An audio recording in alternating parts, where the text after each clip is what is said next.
எந்த புலி வென்றது? 2 புலிகள் அடர்ந்த காட்டில் நடந்து செல்லும் போது வாக்குவாதத்தில் ஈடுபடத் தொடங்குகின்றன.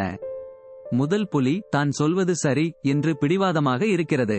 இரண்டாவது புலி தான் சொல்வது மட்டுமே சரி என்று உறுதியாக உள்ளது. இருவரும் விட்டுக் கொடுக்க மாட்டார்கள். மேலும் வாக்குவாதம் அதிகரித்து சண்டை தொடங்குகிறது. இருவரும் உருண்டு கீழே விழுந்தனர். அப்போது அவர்கள் மலை உச்சியில் தியானத்தில் இருந்த ஒரு துறவியை சந்தித்தனர். ஆஹா, இப்போது நிச்சயமாக யார் சொன்னது சரி என்று பார்ப்போம் என்றது ஒரு புலி. பார்க்கலாம் பார்க்கலாம் என்றது மற்றொரு புலி.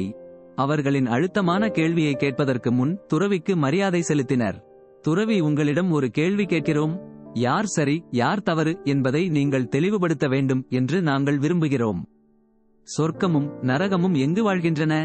சொர்க்கம் மேலே உள்ளது என்றும் நரகம் கீழே உள்ளது என்றும் என் நண்பர் நம்புகிறார். ஆனால் நான் உடன்படவில்லை. மேலும் நரகம் மேலே உள்ளது, சொர்க்கம் கீழே உள்ளது என்பதில் நான் உறுதியாக இருக்கிறேன்.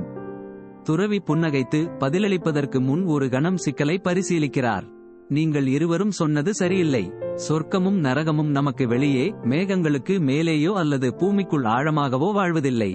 சொர்க்கமும் நரகமும் நம் ஒவ்வொருவரின் மனதிலும் இருக்கிறது. இந்த நேரத்தில் நீங்கள் இருவரும் ஒருவருக்கொருவர் கோபமாக இருக்கிறீர்கள். அதனால் உங்கள் மனதில் ஒரு அழிவுகரமான சிந்தனை நிறைந்துள்ளது. இது ஒரு நரகம் போன்றது. அமைதியும் கருணையும் மட்டுமே நம் மனதில் சொர்க்கத்தை கொண்டு வரும். 2 புலிகளும் துறவி விளக்கியதை உடனடியாக புரிந்துகொண்டு தங்களின் முட்டாள்தனமான வாதத்தை கைவிட்டு ஒருவருக்கொருவர் மன்னிப்பு கேட்டு மீண்டும் நண்பர்களாகிவிடுகிறார்கள். இப்போது உங்கள் மனதின் பிரதிபலிப்பில் சொர்க்கம் இருக்கிறது.